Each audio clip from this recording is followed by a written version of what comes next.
to the Face Your Grace podcast. I'm Kimberly Caccavo. And I'm Kate Nowlan. And today we're here with Jennifer Ferguson. We first met Jennifer years ago at Graced by Grit, the company we started together to make premium women's athletic apparel. We had one problem. We couldn't nail the sports bra. And we thought, what should we do? Should we keep going for this, or should we find the person who's created the best sports bra out there? And that's what we did.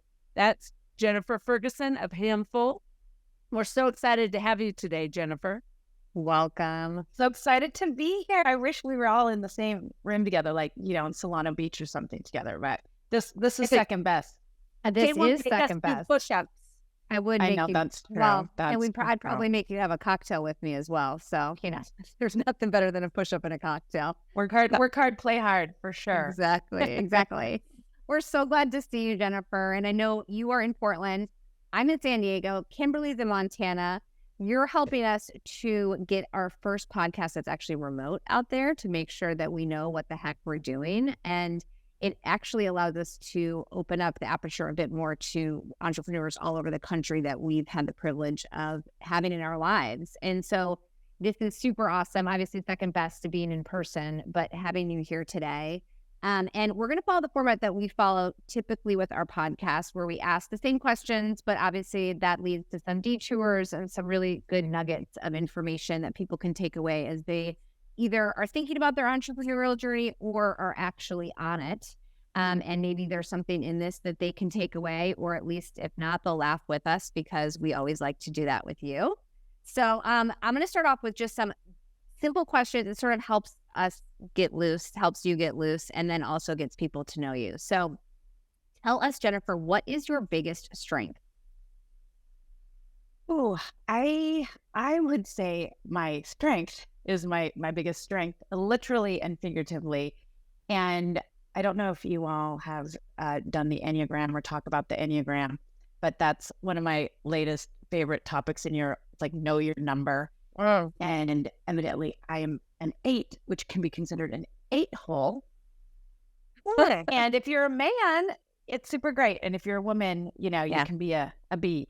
So that's how I'm wired, is direct speaking and rolling up your sleeves and getting after things, and physically strong as well.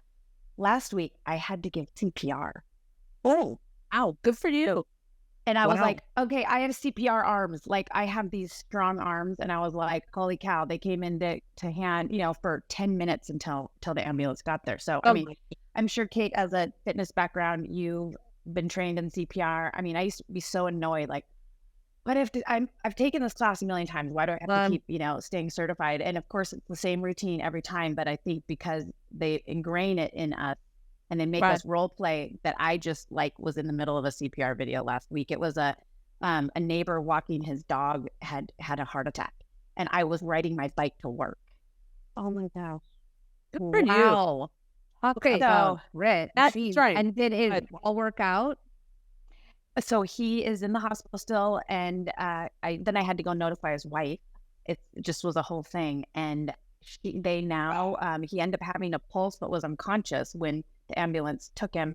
And he said, and the mom or the wife told me that he is now, they woke him up and they were just waiting to see his brain.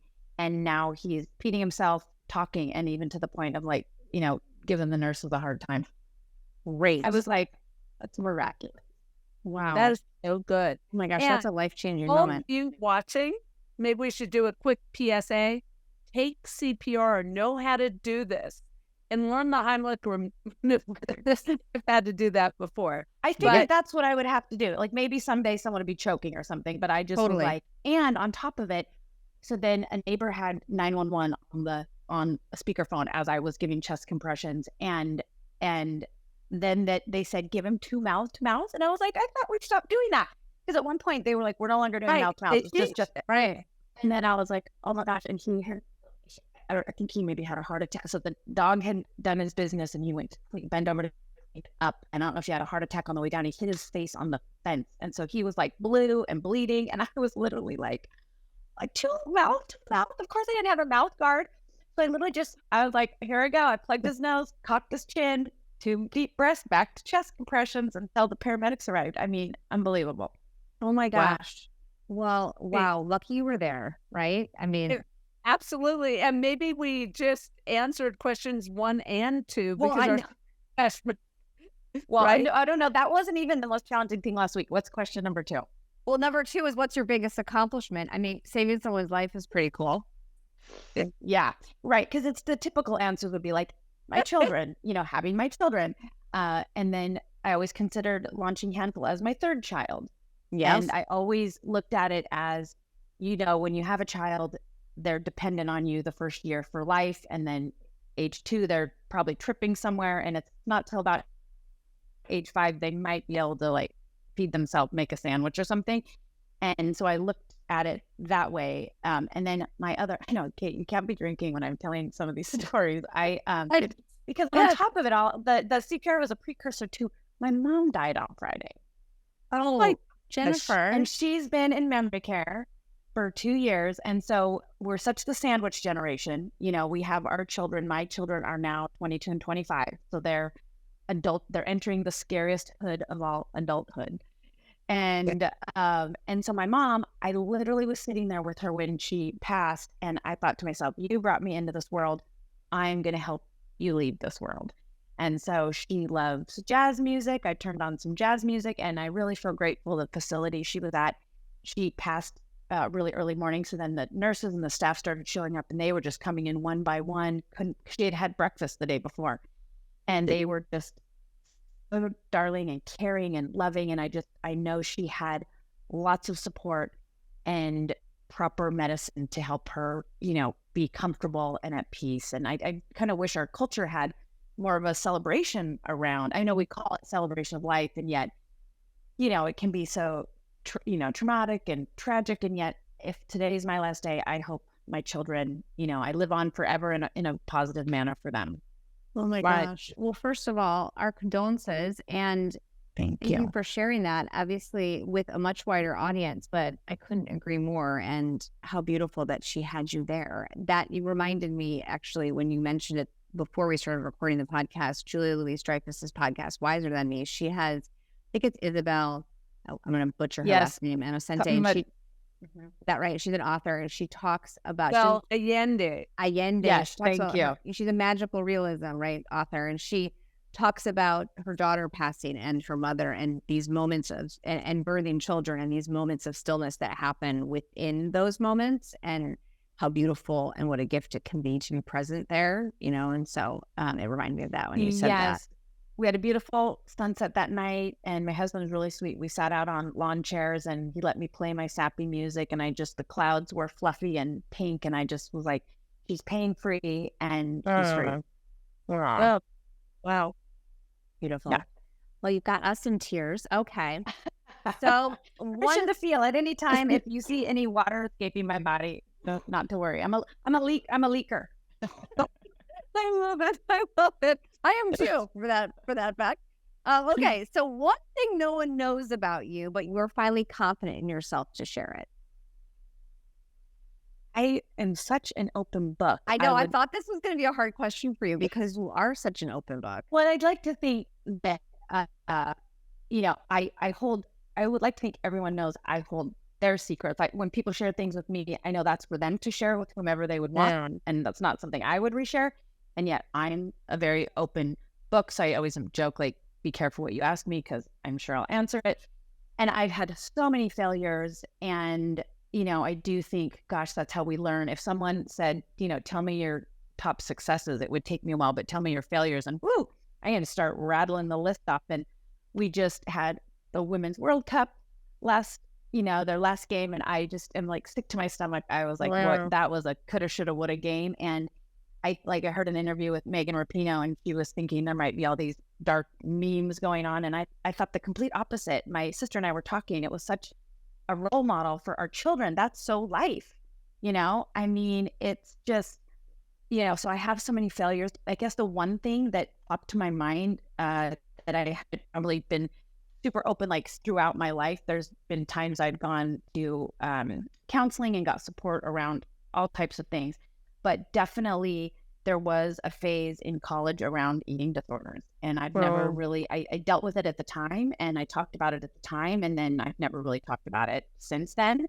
And so, there's probably a lot of important people, my family, as I'm the youngest of four, I talked with them, but then as I've been an adult, that's not something I talk about on the regular. And I think just in light of being role models for women, I have a 22-year-old daughter, and I think she's perfect. And I'm always just like stare at her and go, "Oh my gosh, you're so beautiful." And she's like, "Oh, mom." And, she's got her own challenges, just like everyone in life. And so I think to just normalize the things, we've gone through. And really for me, when I went and got counseling, it was more of a control. It wasn't even an image thing. It was more just to like how to be in control, and just working through how to have peace. Back to the World Cup, I heard Abby Wambach interview Megan Rapinoe before the World Cup, and Abby said to her something like, "I hope for you learn to calm your nervous system when you retire." And, as these elite athletes needing to be on all the time, and that adrenaline feeding them, and even like giving CPR. I mean, I imagine that was 10 minutes. These people are World Cup hours upon hours of this adrenaline. And then how to calm your nervous system and have that peace versus substituting all the million and one things we do, whether it's exercise, food, who knows, the million and one things. So to have the healthy way to be on when you need to, and then also calm that nervous system. As we all know, rest and recovery is so important. So that I just feel like every human being is struggling. We just maybe aren't often talking about it. And I love that it seems like the younger generation is more open. Like Sophia Smith, back to the World Cup, she knew the young woman from Stanford, soccer player. And so I just actually found this new gym. I haven't really been at a gym since COVID, which my background is group fitness. And there was this young woman, and she kind of was like hesitating walking in. And then she ended up being in my workout group, and she kept kind of disappearing. And I just said to her at the end of class, I said, "Is everything okay?" And I said, because oftentimes when people look like you, this young fabulous woman, I said, people don't ask that question. And she was like, "I'm actually not doing well. Thank you for asking." So, it's just asking people, being brave enough to ask people, and letting people know we're here for them. I just think is so valuable. We're all doing the best we can each and every day, and high five. So true. And I think you sharing that too, I mean, women that I'm very close with in my life have struggled with eating disorders. And it, to your point, figuring out when you're young is almost a gift to go through something that tough, because it equips you sometimes with tools that you're going to need over and over and over again, right? And like the company that we started, Graced by Grit, like it was all about not just like one gritty moment. It's like we all have these really gritty, tough things that we go through in our life, whether they're chosen or they just happen to us. Right. And, do you have the toolkit to actually get through it? And, also the understanding that, nothing is permanent, right? Feelings aren't permanent, is huge. But I think the ability to be authentic and share is really a gift, and something that women, and for me, that's like what I admire most about women, especially women like you, where it's like, you're not afraid to share some of the dark, yucky stuff, because life is full of that. And that doesn't mean right. And as you all know, one of my business partners, breast cancer survivor, she was late stage 3, and now over 15-year survivor. And amazing. So I think sometimes people like, well, what's your grit? Because some people have way more grit. Let's be honest. I mean, and then another friend recently got diagnosed with Parkinson's. We've known friends with ALS, and the older we get, the more we're probably dealing with. And so it is, I think, oftentimes like, oh, my grit is really nothing, compared to so many things. And yet I love that you all talk about the grace and the grit, because I do think every human being has both. Absolutely. And actually, that's a great segue into what led you to become an entrepreneur, because I know you mentioned your business partner. So why don't you share with us what it was that really led you there? I know, background group fitness, and you're wearing your product. So tell us about that. Yes. having a group fitness background, and I just was active woman. I grew up in Montana, so I love that Kimberly's there, where there's 3 times more sheep than people. And so, I mean, if you had a pulse, they wanted you on the team. I mean, I was in math contests, and most of the events I was in were mostly with men. You know, there were no pronouns back in my day. I mean, I played on the boys all-star soccer team. We'd go to Canada. There were 2 of us, young women on the team, and people would be like, "Who are those 2 with like, you know, orange bows in their hair on the boys team?" Because we didn't have enough to have a women's team, and so I definitely think that you know, that it's just important to. I just was having a hard time as then I progressed to be a young woman and a mom, and I was teaching group fitness. I was struggling to find a product that could multitask as much as I did, and you used to have to sacrifice fashion for function. I mean, people would almost like look down their nose, like, you want something that's fashionable, that's comfortable, you know? And so I was like, yes, us women, this shouldn't be rocket science. I should be able to teach a strength class and no one should know if I'm hot or cold. And I should be able to go teach a cycle class, and I should be able to get inverted and not be gaping. And I should be able to twist in yoga, and I should be able to teach a run group. If it starts raining, I don't need a wet t-shirt contest going on. And so after searching in vain for what I was looking for, something that was versatile enough from, you know, wake up to wind down, I launched what I'd been looking for, which was the original handful bra designed to flat or not flatten. So we have an optional modesty pad that can be worn in the pocket or not be worn. And some people are like, why don't you sew those things in? It's so annoying. Well, the handful woman likes a choice. And so my business partner, Carrie, who's a breast cancer survivor, she's double mastectomy, no reconstruction. And she puts 3 pads in each side. And the first time she put a handful bra on, she looked in the mirror and said, "I remember you," because it gave back what cancer took from her. And she's a metaphor, in my opinion, for all of us. My 22-year-old daughter, she'll take the pads out. I typically have a set in, and maybe on a Friday night, a couple sets, you know, it's our prerogative. Sometimes I put on heels. I'm not really that tall either. So we like to have choices. And so just having things that are comfortable and cute, that are functional, was really important to us. And living here in Portland, Oregon, which I consider the Silicon Valley of activewear, with a lot of the big dogs, Nike, Adidas here, we get to work with world-class talented women about fabric and design that we overly fuss to make sure. We call it the handful high five, which are the F words we swear by: fashion, function, feel, fun, and fight against breast cancer. And we make sure that all 5 of those fabulous F words go into our product. Okay, you are just like a model for anyone that is interested in starting a business, in terms of like, if they're going through our program, the Face Your Grace program, you're like hitting every nail on the head in the branding game, in understanding the market, actually having like a real reason to create something. So what year was this that you started Handful? We literally say 2006. It was almost 2007, but it was like end of December 2006. So we just stick with 2006. And so we've obviously been at it quite a while. And to your point, it's taken a while to get concise, because versatility is our superpower. And so that's the thing. We do so much, it can be challenging to really pare it straight down. And so we've finally dialed in our mission to be activewear that supports the girls all day, every way. And then our vision is to lift women up. And I love all the puns, literally and figuratively. Literally and figuratively. And the name Handful is an attitude we celebrate. So my dad would say, "She's a handful." And people have interviewed me and said, "Oh, this woman took a negative and turned it into a positive." I was like, when was it a negative? But I'm like, you're welcome. Once again, that's my 8-hole, you know, love it or leave it. So Jennifer, our customer is late 30s to late 60s. They've decided to start a business at a time in their life where some people are winding down, but, you know, not people like us. So I was like, we're just getting started. I'm in my 50s. Seriously. Yeah. And you're in your late 30s, early 40s when you started this. Yes. You've been going at it for a while. Tell us about some of the challenges you faced starting your business. In particular, let's talk a little bit about funding. Yes. I know. You all have a really concise podcast. I feel like, you know, you've got your awesome program, because it's a very lengthy process and being concise is not my strength. I'm the chief distraction officer at the office. So, to some of the challenges that I just feel we could go on and on.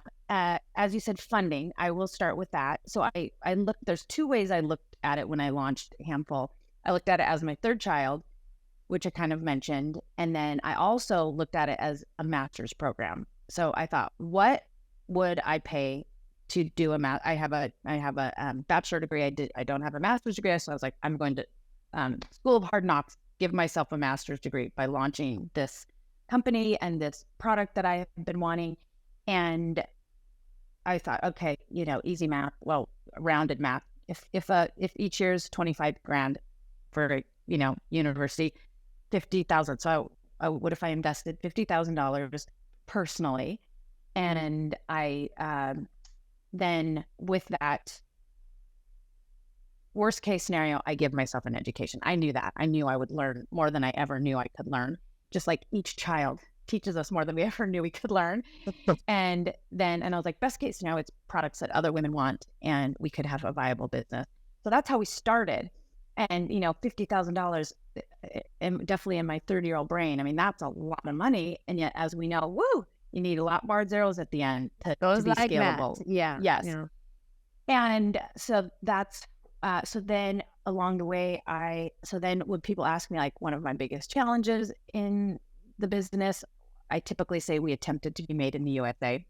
And I know we've worked together in the past, and you all with your fabulous business, when we got to work together, I don't even know how it didn't put us under. We, not only when we attempted to be made in the US, it's kind of known like, it costs too much, but it actually was the quality and the quantity. The quality was nothing near what we were getting internationally, and we couldn't keep up with the demand. And we had done a crowdfunding campaign to be made in the USA, and we reached our goal. And so we kind of took it like, be the change you want to see in the world. Let's create more jobs locally. Let's be made in the USA. And yet the quality was terrible. The quantity, we did a bundle. I think we did, I can't remember if it was 5 or 7 bras. That was our most popular package of our crowdfunding campaign, where you could get a deal if you did a bundle. We probably did, a handful. And at the time, we kind of had the Skittles. It was like, we had green and red and yellow and all that. And so people were like, buy the Skittles, all 5 colors. And our manufacturer's like, well, we'll have green done in the next 4 months, and then we'll have red. And we were like, what? We thought like all of it was going to arrive and we would be fulfilling these orders. And thank goodness, I think it was just loyal people that were pulling for us. And so they were patient, but the quality, it was embarrassing. I mean, we were embarrassed, and people were complaining, and they're like, we're pulling for you, keep up the good work, and so at that time I thought, we need investment, because what if we get a PO? How are we going to pay for that? And as a small business, we have to pay 50% upfront. We have to pay 50% when it launches. And, we just don't do the volume that the big dogs do. And so we don't have the terms that some of the more senior companies have. And in 2020, interestingly enough, okay, I'm going to go a couple directions. One, we used to be 100% wholesale when we started. So we would go, that was before the whole world was right here. And then before March 2020, we were about 50-50. So we were 50% in retailers, 50% online, so B2B and D2C. Then COVID shut most of our categories down, because a big part of our categories were gyms, fitnesses, group fitness, boutique fitness. A ton of my friends that owned boutique fitnesses closed their doors. So May 2020 was our largest month in sales. It was our best direct-to-consumer month. And I think people were stuck at home, not traveling. They had a couple pennies in their bank, and they thought, let's support businesses we want to see. So we were trying to do takeout from the restaurants. We wanted to patron. People were purchasing from us online. And then the average American gained 30 pounds that year. So we sold out of all of our large and extra large, and we could not get back in line to produce anymore. So we lost a pretty significant chunk of lost sales, not having full size runs. And because our retailers didn't want extra small and small, because their customers had all gained 30 pounds and they wanted large and extra large. And so we put a purchase order in for the following year. We're like, we have to order like way more than usual. We cannot run out. We've got to make sure we've got these sizes and we're working on being more and more inclusive, which easier said than done, doesn't happen overnight. And so we put these huge orders in, and then all the supply chain issues happened. So we had to pay for the order. We had to pay when it left our manufacturer, and then it got stuck for so many months. And so then our retailers were canceling orders. We didn't have anything fresh and new. By the time, literally, it would arrive at port. One time it was in Portland, Oregon. We could see it was in Portland, Oregon, and we couldn't get anyone to deliver it to our warehouse. And so I finally said, I wasn't the one that usually managed our shipments. I was like, please give me the number. I called. And I don't know who was swearing more, him or me. We were both so frustrated. He was so frustrated. He couldn't get anyone to answer the phone to deliver our product. So I said, give me the address. Give me the address. I will literally take all my clothes off and take myself to a pole outside that warehouse. I'm quite sure I'll get a human being to talk to me. I would maybe leave my handle broken. And I thought, if nothing else, we're going to get PR, and people are going to go, these poor businesses, they can't, if your name wasn't Nike, you couldn't get anyone to pick a truck up. And no, we're not Amazon. We don't have our own trucks and our own ships. And then miraculously, someone got back to us and delivered it the next day. And when that finally arrived, then we started getting back on track, and then our next season arrived. And so we, even to this day, that was about a year ago now. I was probably August 2022. Now we're August 2023. We have been so cash poor and inventory rich. Wow. And then, then gas prices went up and people have been getting nervous. And so, we just haven't had the same that we had in May 2020. We haven't. So we're, the stats are showing hopefully 2024 and beyond. It's just, how to keep your lights on until when. So it's not so the faint at heart. That's for sure. And you have venture capital invested, right? Is that correct? We have angel investors. And so thank you for asking, because that's an important piece I didn't probably just mention. So when we attempted to be made in USA, then we've always had a great advisory board. That's one thing I would recommend. Someone told me in the beginning, make sure you get a great advisory board. For us, it's not a board of directors. It was advisory board. It was volunteer. And we tried to pick kind of people on all the pillars, like a great finance person, marketing, sales, production, design as an advisory board. And so a gentleman on our advisory board who was always kind of finance, he knew someone, he was looking for kind of big investment. And we were like, we would just love to have someone in our back pocket. Should we get a PO that could potentially help fund that? So I was introduced to this gentleman, and I said to him, this was kind of right at the end of Made in USA, where we really had a product. We had the complete opposite situation than we have now. And I said, what information do you want to know about the company first? Do you want to know the balance sheet? Do you want to know the marketing? I want to give you the good, bad, and the ugly so you get a good picture. And he said, I'm familiar with you all because you did a crowdfunding campaign and I was an investor in that crowdfunding campaign. And he said, the number one complaint we would hear about you is that people couldn't find your product. They'd try and find a black medium, and we were still constantly sold out. And so he said, not having product is a problem, but there are worse problems. So he said, he literally was like, I want to write you a check so that you can get product on the shelf. He literally wrote a handwritten check with no legal documentation. And he has continued to be our bank, our everything. And we wouldn't be here if it wasn't for him. So some people, then our top retailers, Title IX, and Missy, she's kind of the OG of that, where she's so rad, she's taken no investment. So she, part of their business model, they would have people they do like 50% of their own products, but then they do 50% from women-centric brands. Wow. And they would get terms from us women. So we would send them our product, they would sell it, and then they'd pay us.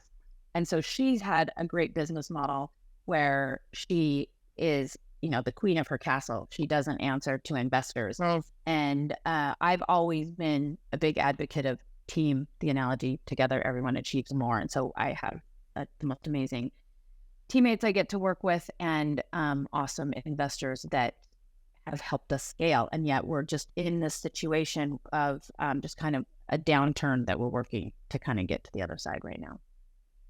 Wow, that's a quick, long answer on financing.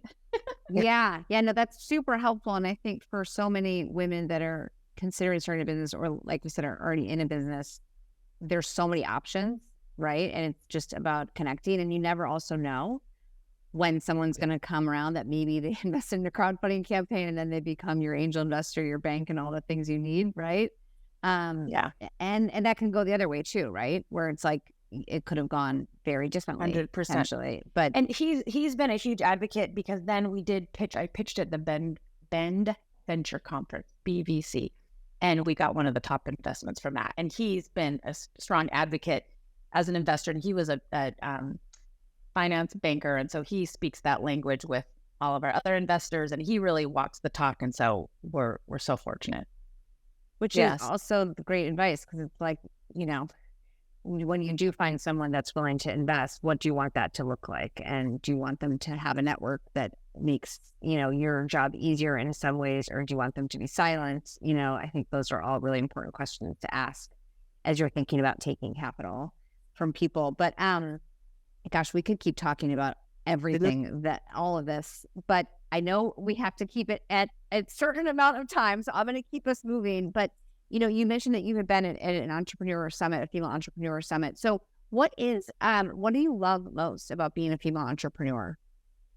I mean, this is a prime example. I get to work with the most badass women. I mean, people ask me, what's it like to be a woman in a man's world? I'm like, it's mostly women in my world. Yeah. And even my husband, he's been known, he literally will say, hi, I'm Eric, Jennifer's wife. Like, that will come out of his mouth.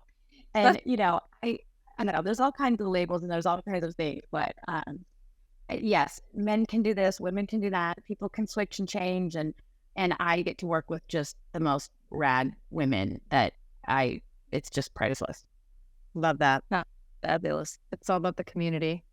What do you wish that you knew when you were starting your business that you know now? I hadn't thought that answer until just the second, because I've been asked that before. One thing, so my son is 25 and he's adulting. He's in San Diego as well, Kate. Oh. And I heard him say he's done great, and he's got a great professional job. And I heard him say something like, "Oh, I'd love to own my own business someday." And I thought, I was so flattered that, having seen me fumble and fail forward for so many years, that he would actually say that.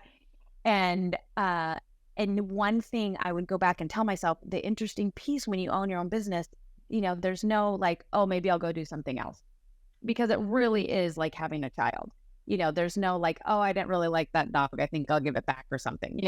You just had a baby, and you have it either closes shop or it moves on, and it might move on to another entity. You may be involved, you may not be involved. And I mean, I remember when my son told me at one point in his life, please don't plan my play dates anymore. And I was like, oh, okay.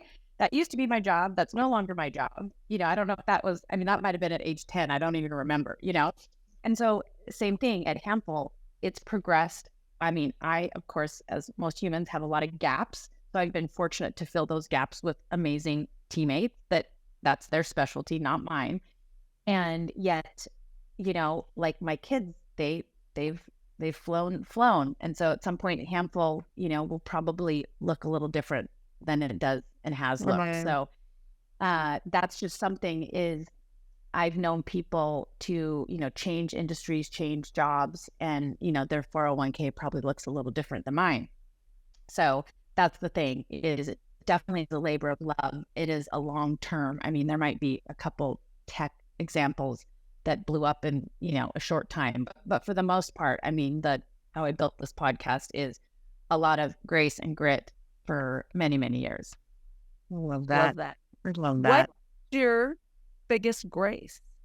I don't even know how to answer that question, because grit, I'm definitely feeling more connected to grit than grace.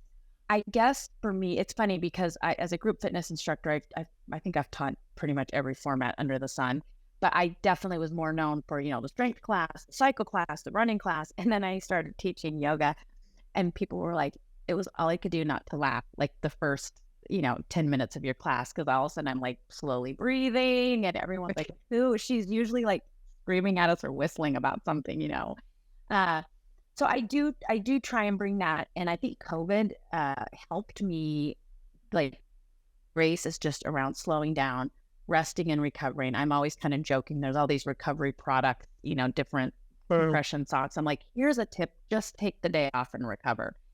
So I am a big advocate of resting and recovering in COVID. I'm like, I'm obsessed with my yard. I'm like, what's that blooming over there? And so I'd hopefully be my grace, is that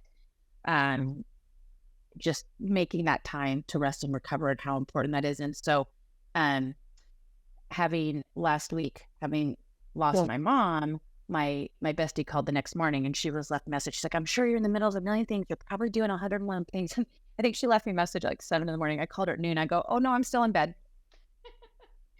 I was like, that I guess would be what I'm working on as grace, is just giving myself grace and other people grace, and the importance of resting. And even I hope my kids would think, they're both hard workers, and sometimes they'll go, oh, I just did XYZ today, and like almost as if they weren't productive enough. And I try and acknowledge them for that. Good for you for not being productive and, resting and recovering. I think that's really important. I mean, what a great reminder. And it's interesting because we ask this question of everyone that we talk to, and it's the hardest question to answer, because I think so often as entrepreneurs, we are so used to the grit side of our day to day, because it's your full life when you're in the trenches there, that you sometimes forget the beauty that comes from all of that. And it's a nice reminder to actually realize, wait, do I have enough grace in my life? And am I honoring that piece for myself too? Which I don't know that we did enough of, Kimberly. I mean, we focused a lot on grit when we were running Grace by Grit. It took time. I mean, we would have fun in our office, and sometimes the toughest moments were the ones that we look back on so fondly, because the grace that we got from those moments, the grace that you got from COVID, learning to step back and relax. I mean, the grace you get from your grit, I think, still infuses our lives. Absolutely. Now, one final question we have is, what are the unexpected challenges that you've faced as an entrepreneur, and how have you overcome them? Unexpected. I mean, for me, it's always a team situation. I have learned so much from my teammates, and typically your strength is often your opportunity area as well. And so we've done some great personality tests, and to kind of identify that this is how we operate as human beings. We typically are naturally certain ways, and then we have to work to be other ways. And so just kind of knowing that, there were challenges in the beginning when you don't know your teammate as well, and you might be coming across a certain way, and you might be coming across, and I feel so fortunate. I've had the same team for, at least over 10 years. I was, the OG founder, but then I've now a handful, always pun intended, of corporate women, and then got a marketing manager and national sales manager, and we're all very, very different, wired very differently. And they've always talked about the power of diversity on a team, and it's not necessarily how you look, but how you think. And it can be painful when people think differently. You're like, what the actual hell is happening over there? And then that's usually when the mountains are moved, when everything goes into place, like, oh, you think like me, and I think like you, and isn't that fun? That's great. And then when people think totally different than you and have totally different experiences, you're just like, whoa. And so that has been unexpected, that at the times, as you mentioned, can seem so challenging. And yet, wow, what breakthrough and growth happens if you can be open-minded to people's differences. I love that. All that you've done with Handful. It's been such a joy for us to have been with you a good portion of your journey. It's we're so proud of you, and so proud that we were able to associate with you when we were at Grace by Grit, and now at Face Your Grace. So thank you. Well, and speaking of that, Jennifer, how can people find Handful? How can they find you? Give us all the deets. Yes. So handful.com, just handful.com is our website, and it lists our retailers on there. So you can see where our local retailers are, as well as online. Our products are pretty true to shirt size. So what size you typically wear in a shirt is most likely what you wear in our product. Some people like to be real fitted and some people like to be a little more relaxed. And how you feel is usually what you like to wear. We're not going to tell you a measuring tape knows more about your body than you do. So, that's, and we guarantee our products. If you purchase online, we have those options. And then we've got our great retailers around the country. And yes, it's so awesome. I have fond memories of being at your beautiful store and working out with you all and just you awesome entrepreneurs. I'm so grateful that you're continuing the Graced by Grit as such powerhouse women. And it seems like I just saw you yesterday. So thank you for this opportunity. Really love you. Well, thank you, Jennifer. And now my mom knows where to find the handful because she still reaches out to me and says, I need that really good bra from that woman in Portland. And I'm like, Mom, she has a website. So it is handful.com. And that's where you can find the amazing products. Jennifer, it's such a pleasure talking to you. And I'm going to have to dig up some of the pictures from that grand opening that you came down and attended and share them with us. Because I think, people... I can picture it in my brain. Stay with me. I can picture wearing your leggings and our bras. And so I know. And then we did I don't think you two were here, but you had a team that was here. We even did a paddleboard drone session. Yes. Which was super rad on the river, the Willamette River here in Portland. So awesome. And then if your mom needs a shopping code, let me know and we can set one up for the podcast as well. Oh, let's do that. Absolutely. So we'll share that. We'll share that in the podcast. Make sure it's in all of our notes and make sure the links are all there and live too. Jennifer, thank you for sharing your journey. I know it will absolutely impact other entrepreneurs or women that are thinking about entrepreneurship. That's what this podcast is all about. And we appreciate those that have listened today. And, get out there, start that business, take the chance. You've got a community of women just like Jennifer, myself, and Kimberly behind you. So thanks so much. Thank you. Oh, and take a CPR class. Oh, yes. Never know. Never know. Yes. Thank you.